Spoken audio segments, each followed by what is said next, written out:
Xitoy taratqullarining xabar qilishicha, Sharq Turkistonda 9 yanvardan boshlab pasport bejirish ishlari yo'lga qo'yilgan. Uqtirishda xususiy korxonalar, shaxslar, o'quvchilar, ishsizlar pasportga tizimlasa bo'ladiganligi bildirilgan. Pasport bejirish haqidagi uchurlar tarqalishga boshlagandan keyin Xitoyning Baidu to'rida Uyg'urlarga pasport berilamdi degan savol so'ralgan bo'lib, mazkur savolga bir qancha o'rinda berilganligi haqida javob berilgan.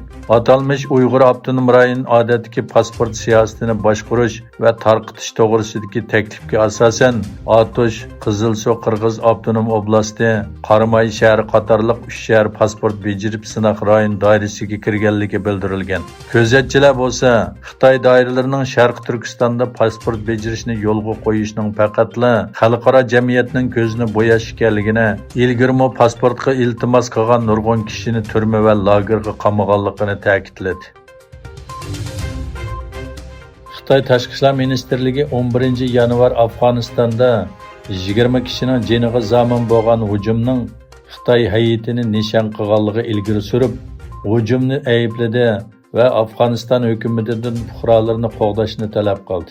O'lishgan Afg'onistonning poytaxti Kabuldagi Tashqi ishlar ministrligining binosi oldida portlash yuz bergan. Talibanning bayonotchisi hujumda 20 kishining qazo qilganligini, nurg'un kishining yaralanganligini e'lon qildi. Portlash jarayonida Taliban hukumatining ministrlik binosida Xitoy vakillar umiki bilan ko'rishganligi e'lon qilindi.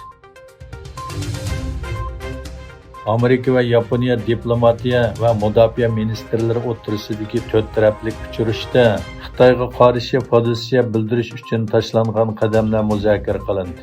Amerika davlat mudofaa ministri Lloyd Austin talash tortishdagi Senkaku orolini o'z ichiga olgan Yaponiyaga qartilgan har qanday hujumga yadro qurollarini o'z ichiga olgan barliq harbiy kuchlar bilan inkos qaytaradiganligini aytdi.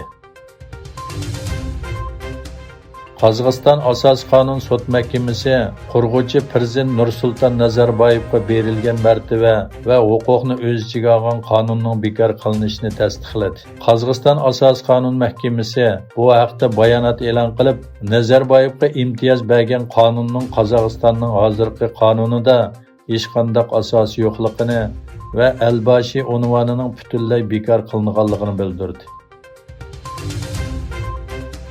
Dunyodagi nüfusi eng ko'p davlat bo'lgan Xitoy 2022 yilning oxirida Wuhan virusi yuqumiga qarshi tadbirlarni amaldan qoldirdi va buning bilan yuqumlanuvchilar soni shiddat bilan oshdi. Qish oylarida 1 milliarddan ortiq kishining yuqumlanadiganligi mo'ljallanmoqda.